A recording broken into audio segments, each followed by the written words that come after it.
In this video, I'd like to look at an HTML page that has an SVG, a scalable vector graphics element, and then that element is populated by JavaScript, and it's making a design that is based on a work by Victor Vasarely Capella. So here's the work that inspired it, particularly this sort of top half, these sort of concentric circles. You have these sort of lines, you have these various concentric circles, and you have these sort of thicker sort of polynomial or sort of polygons, I should say, stretching up from this line at these different sort of radii. So I've got that same idea over here. I've got that sort of thickness of the polygon sort of varying in time, and then I also have sort of the color behind. So I switched the white with black, and then I put a color behind. Okay, so let's see how that was done. All right, so I have a number of these. Sort of, I start the same way for most of them. I'm centering it. I have a variable, a style variable, that is the half of the size of the image, and then I style the SVG using var and calc to get twice the size, and it's a square, so both the width and the height are twice of this half size. And then I put a border around it, and that's mainly so that I can sort of see what's going on, especially while I'm making mistakes. Here's my HTML, my header, my SVG with the ID. It's empty. It's going to be filled by JavaScript. All the rest is script. I am going to be bringing in things from an expanded namespace. So I have the link to that namespace. I have a timer ID. I'm going to use down here, you see set interval. I'm using set interval to start the timer, and I grab the timer ID. And I need that ID if I'm going to stop the timer. In this program at this stage, I'm not going to stop the timer, but it's useful to have it, say, for instance, when I'm debugging, to maybe run through everything once and then stop the timer. So if I'm sort of checking the console for my errors, I don't keep building up errors, each time the function is called. Okay, so that's the timer ID. I am going to work in a Hue-Saturation-Lightness color scheme, and so H is going to be a variable for the hue, for the color. I'm going to have something varying in time, so I have a T variable. Here I am getting in JavaScript, I'm sort of grabbing from the style that half size variable and making it also another variable within JavaScript.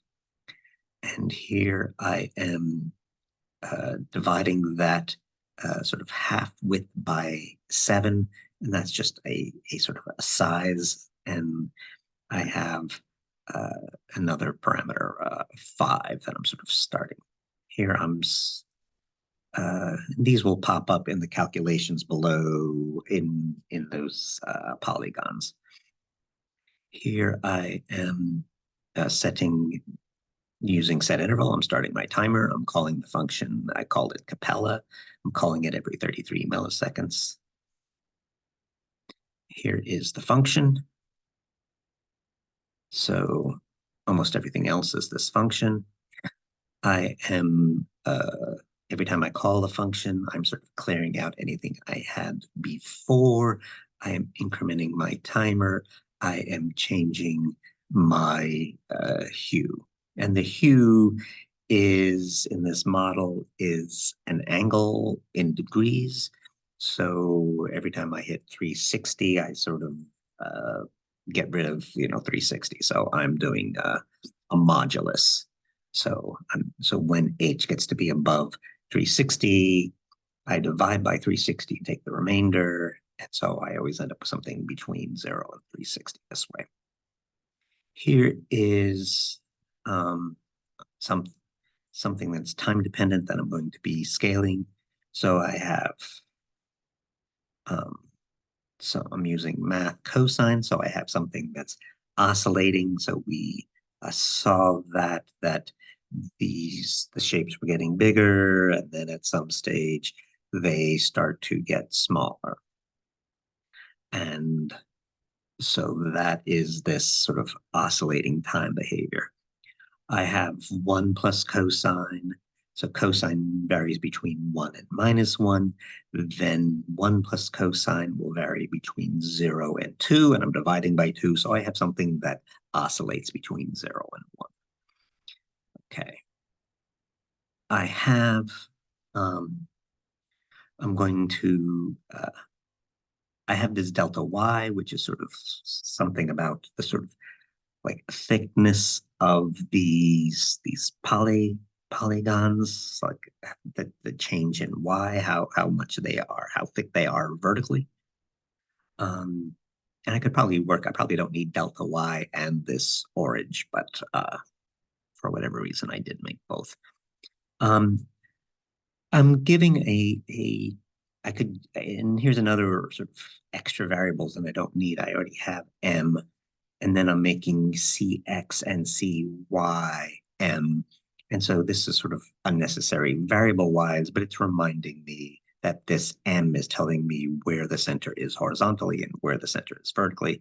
So that's why I've introduced this extra variable, just to make it clearer the role it is playing here.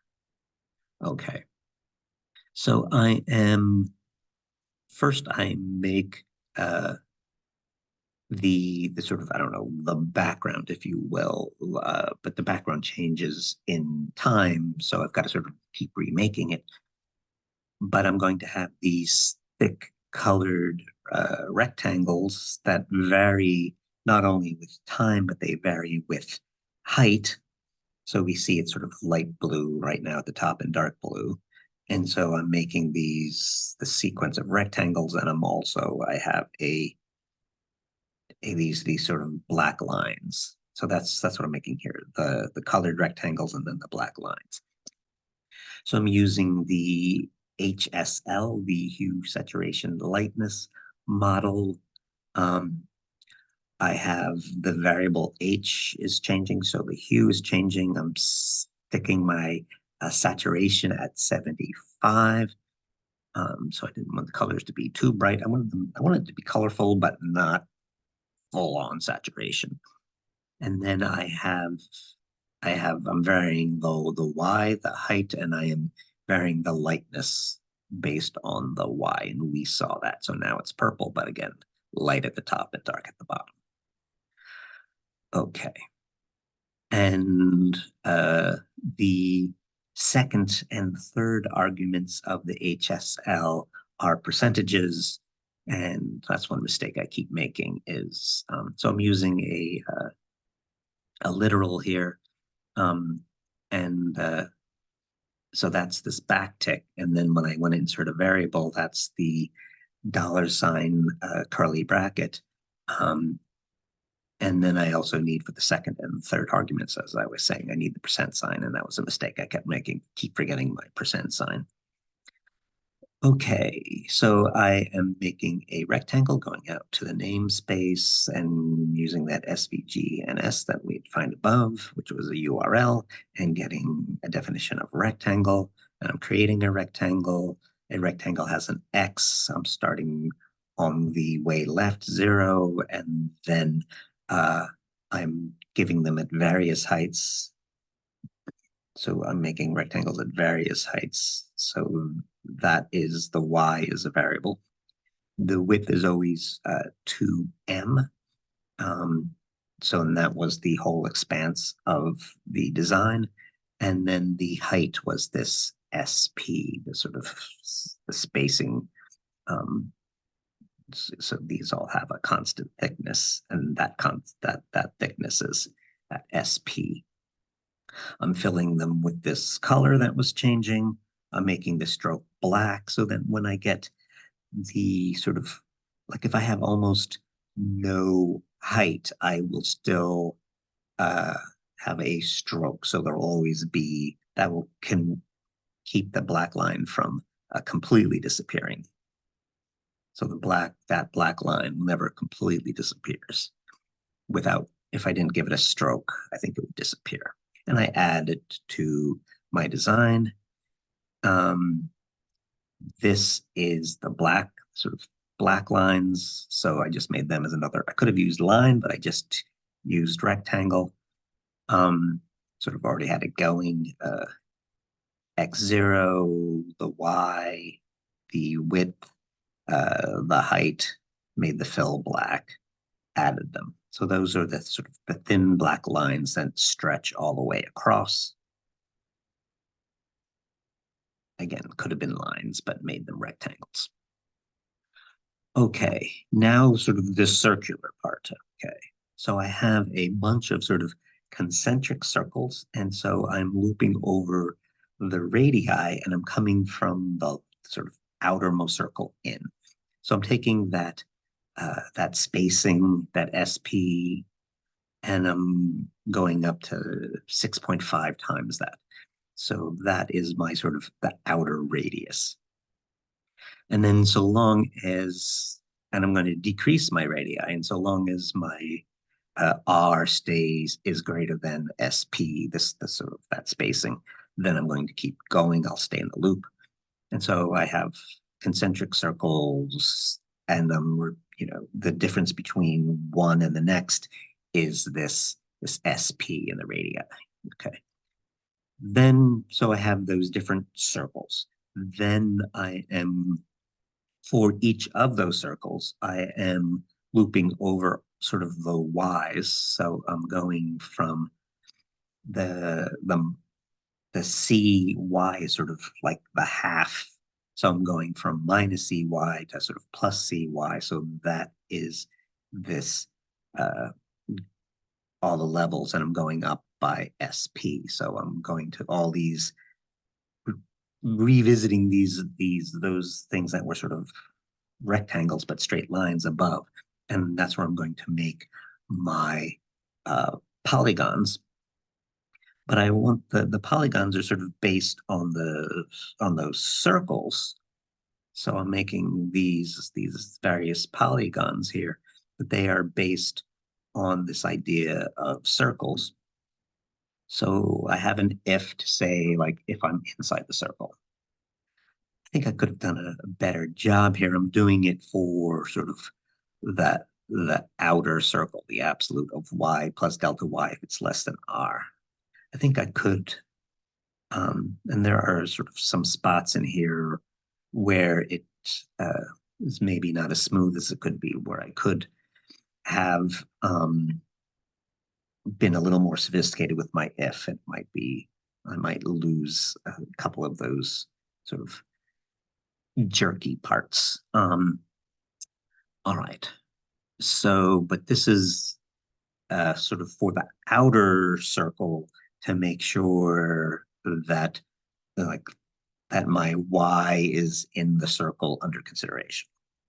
Okay, so if my y is in the outer, so I'm going to start with y. I'm going to make a bit of my polygon above and below. So here's my line, and then I have a bit of my polygon above and below. And this, so if the farther part, if I'm adding delta y, it's less than r, and I'm doing the absolute value here. So if I can make the polygon that's farther away, then I go ahead and make the polygon. So I'm creating a polygon, and then the polygon is mainly defined by a set of points. I'm going to use a 6. I'm going to use the point above the line, the point below the line, and the point at the line vertical, and then find the corresponding x's. Okay. Now I'm getting the x's by finding the square root. So in a normal circle, the formula is x squared plus y squared equals r squared. And sort of I've solved that for x. So I've said x equals the square root of r squared minus y squared. So that's what this is all about, the square root of r squared minus y. And then some of the y's are y minus delta y, and y plus delta y, those various levels of the polygon. And so I'm finding the x that is sort of on the edge of the circle. And so I have 6 points, the x sort of the x above, the x at the level, the x below, and then I have sort of positive x's and the negative x's. And so that's my polygon. I have my notation, or not my notation, but the notation of polygon for SVG. The points are the x's and y's are separated by commas. So there's my comma, and then the xy points are separated by a space. So there's my space. So I concatenate all together these points. I add those points elements. I am filling them in black. I am adding them to my design, and I'm changing the delta y. So that is in the radius loop, but not in the y loop. So this is, as I'm moving, changing the radii, that thickness of the polygon gets thicker. So, and we saw that these sort of the smaller circle delta y's are bigger. And that's it. We are at the bottom. So that was the Capella design. Again, inspired by Victor Vasarely. A number of pieces he has. I showed you one. He makes a number of things based on a design. And I found the circular one more interesting than the sort of more squared one. All right. That's all for this one. Thanks for your attention.